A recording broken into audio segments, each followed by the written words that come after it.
Oke, Assalamualaikum warahmatullahi wabarakatuh. Kali ini kita akan lanjut belajar salah satu uji yang akan kita pelajari adalah uji yang paling banyak digunakan mahasiswa, ya, terutama mahasiswa D3 hingga mahasiswa S1. Uji ini adalah salah satu bentuk uji korelasi, uji hubungan yang kira-kira lebih dari 50, 60 sampai bahkan 70% mahasiswa, terutama mahasiswa kesehatan, paling gemar menggunakan uji ini. Namanya adalah uji Chi-square atau di beberapa referensi Indonesia disebut dengan uji Chi kuadrat. Ya. Pada dasarnya uji ini adalah uji beda, ya. Uji yang ingin melihat apakah ada perbedaan data yang kita kumpulkan dengan data yang sesungguhnya pada populasi. Tapi itu sudut pandang lainnya. Biasanya penelitian lanjutan baru melihat sudut itu.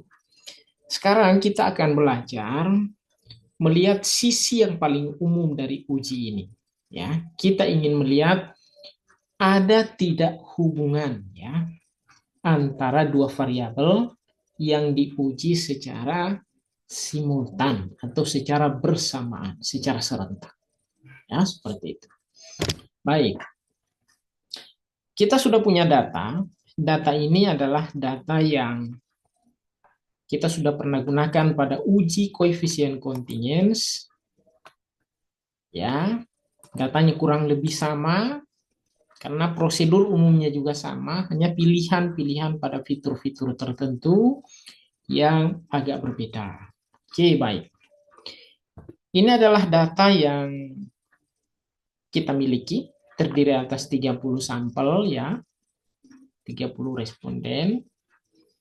Nah, data ini merupakan data dasar untuk kita belajar uji Chi-square. Sebagai pelengkap Chi-square, itu ada juga namanya uji Fisher eksak.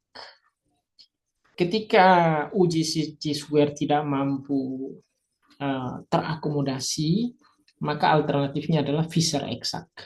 Tapi mudah-mudahan saja data kita ini mampu mengakomodasi atau mengakomodir uji Chi-square. Nanti sebentar kita coba. Nah, baik. Seperti biasa, pertama-tama kita mesti mengisi data kita lengkap, ya. Isi name di sini tidak boleh diberi spasi. Ini singkatan-singkatan saja, ya. Atau boleh juga kita kasih garis datar bawah, ya, seperti itu. Nah, nama lengkap atau label lengkap dari variabel kita ini kita akan cantumkan di sini di label. Ini sudah boleh pakai spasi. Terus kita isi, ini jangan lupa diisi, ya, karena ini penting untuk tampilan data nanti. Keadaan sumber air minum, satu kategorinya terlindung, dua tidak terlindung. Untuk kejadian diare, ya, di sini. Nah, ini satu ada kejadian diare, dua tidak ada kejadian diare atau tidak diare. Itu. Jadi ini kita sudah isi lengkap, ya, data kita, variabel view-nya sudah oke. Nah, selanjutnya baru kita isi ini. Dan ini sudah terisi, terdiri atas 30 responden. Data yang kita peroleh seperti ini. Selanjutnya kita analisis. Cara menganalisisnya, kita masuk ke sini. Analyze, Descriptive Statistics, masuk ke crosstabs, ya. Ini kita masukkan ke baris, kotak baris ini. Yang ini kita masukkan ke kotak kolom. Oke. Pilih statistics, centang Chi-square. Jadi cukup satu saja, ya, yang kita centang Chi-square. Jangan centang yang lain-lain. Ya, karena nanti tampilannya terlalu rame, nanti Anda yang bingung, ya. Oke. Kalau sudah, kita continue. Ya. Nah, selanjutnya di cells ini kita centang saja yang total ini, persentase total. Ya, untuk ada tampilan prosentasenya ya, seperti itu. Continue. Nah, kalau sudah kita okekan. Baik. Sebelum saya tunjukkan hasil dari analisis yang kita lakukan, saya ingin sampaikan. Terlupa ya. Tapi sebelum kita ke hasil itu tadi, saya ingin sampaikan bahwa salah satu hal yang harus lebih awal kita rumuskan atau kita kemukakan di dalam uji chi-square ini adalah hipotesis. Ya. Jadi kita sudah belajar hipotesis itu ada dua ya, harus ada hipotesis nol dan ada hipotesis alternatif. Oke. Untuk kali ini kita bangun dua buah hipotesis juga. Hipotesis nolnya adalah hipotesis yang rencana kita akan tolak atau kita tidak harapkan terjadi. Hipotesis nolnya kita rumuskan begini. Tidak terdapat hubungan antara ya, keadaan sumber air minum dengan kejadian diare. Jadi tidak ada hubungan. Ya, mau sumber air minumnya terlindung, tidak terlindung dengan kejadian diare, tidak ada hubungan. Nah, itu hipotesis nol. Itu yang kita harapkan tidak terjadi atau rencana kita tolak. Nah, di samping itu kita membangun satu hipotesis andalan ya, namanya hipotesis alternatif. Hipotesis alternatif itu kita bunyikan seperti ini. Terdapat hubungan antara keadaan sumber air minum dengan kejadian diare. Nah, itu hipotesis alternatif kita. Hipotesis alternatif ini, inilah hipotesis yang kita harapkan terwujud atau terjadi. Seperti itu. Baik, diingat ya hipotesis kita seperti itu. Nah, sekarang saya tampilkan output atau hasil perhitungan dari chi-square tadi. Ya, output kita itu seperti ini.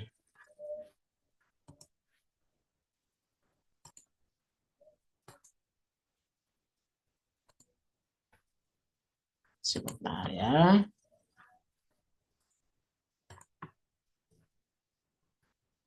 Oke.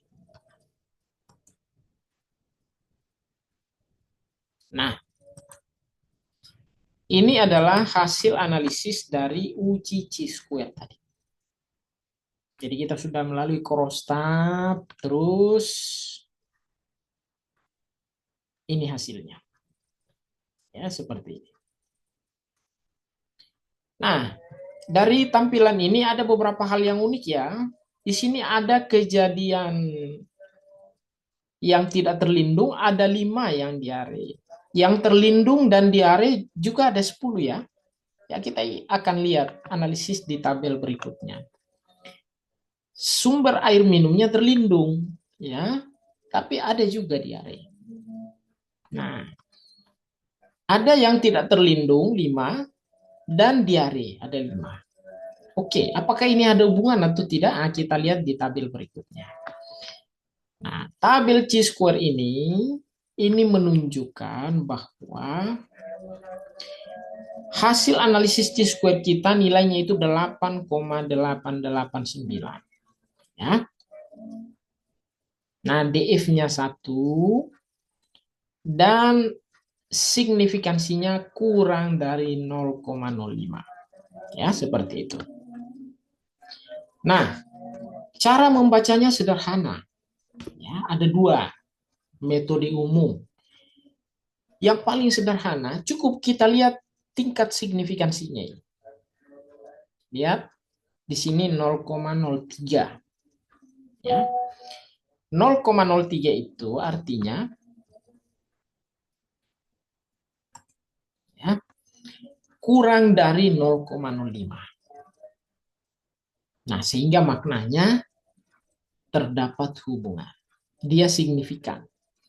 Jadi kalau signifikan, yang diterima itu adalah hipotesis alternatif. Sedangkan hipotesis nol kita tolak. Ya, seperti itu.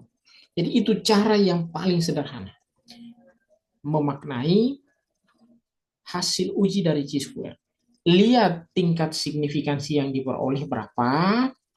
Kalau kurang dari 0,05, maka hipotesis alternatiflah yang diterima. Ingat, hipotesis alternatif kita tadi adalah terdapat hubungan keadaan sumber air minum dengan kejadian diare. Sedangkan hipotesis nol kita itu tidak terdapat hubungan. Nah, yang diterima adalah hipotesis alternatif. Dengan sendirinya maka hipotesis nol ditolak. Ya, sekali lagi ya, kalau tingkat signifikansi yang kita peroleh kurang dari 0,05, maka artinya signifikan. Maknanya lebih lanjut adalah hipotesis alternatif diterima dan hipotesis nol ditolak. Seperti itu. Cara membaca yang kedua, kita boleh lihat nilainya, value-nya ya. Nilai perhitungan chi-square. Ini kita bisa bandingkan dengan tabel chi-square atau tabel X2. Ya. Jadi di internet itu ada banyak, kita bisa cari tabel, ketik saja di Google itu tabel chi-square muncul. Sebentar saya tunjukkan ya. Nah, di sini angkanya 8,889. Itu hasil perhitungan berdasarkan data yang kita miliki. Kita lihat, bandingkan dengan tabel dari chi-square. Sebentar ya.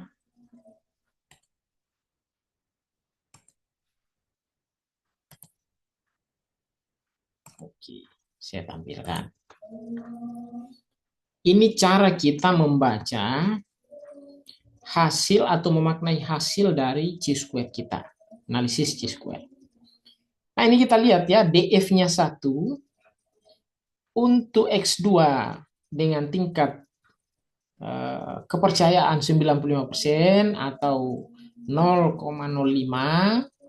Nah, DF1 ini kita dapatnya 3,841.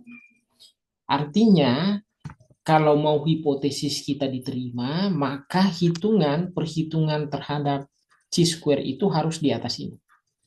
Harus di atas 3,841. Nah, sekarang kita lihat yang kita peroleh berapa. Ya.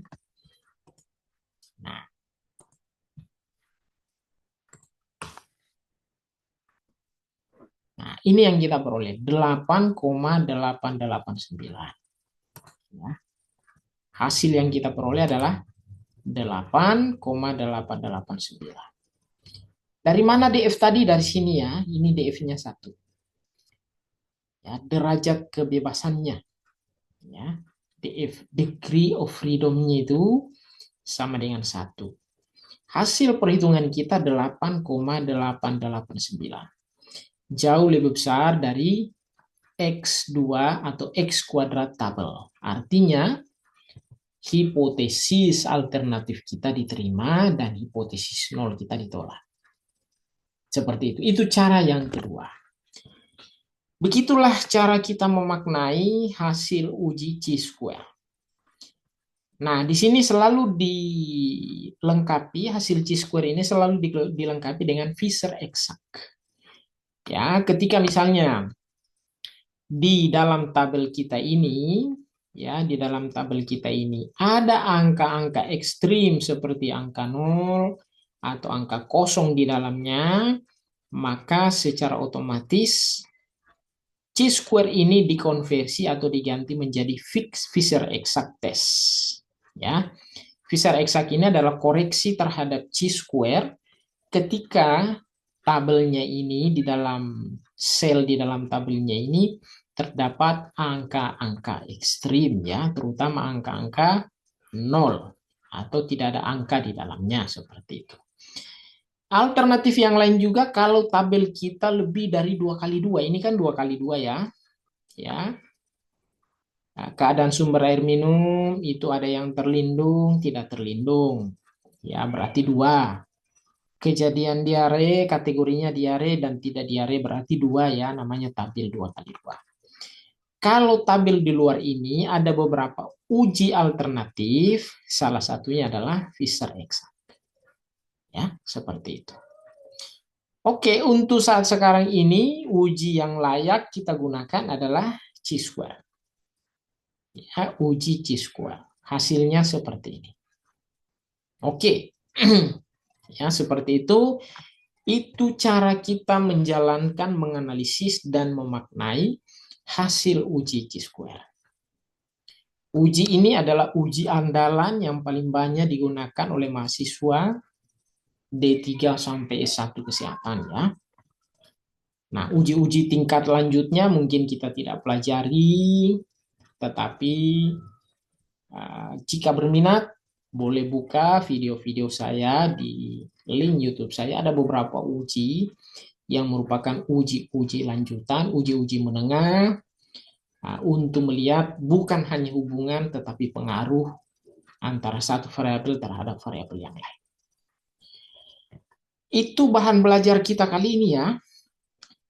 Dilatih dirinya ulang-ulang ya, karena kunci dari keterampilan ini adalah pengulangan.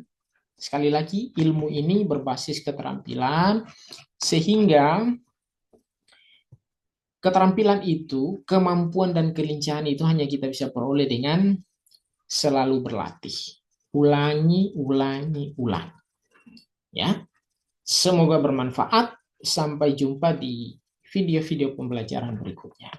Terima kasih. Billahi taufiq wal hidayah. Assalamualaikum warahmatullahi wabarakatuh.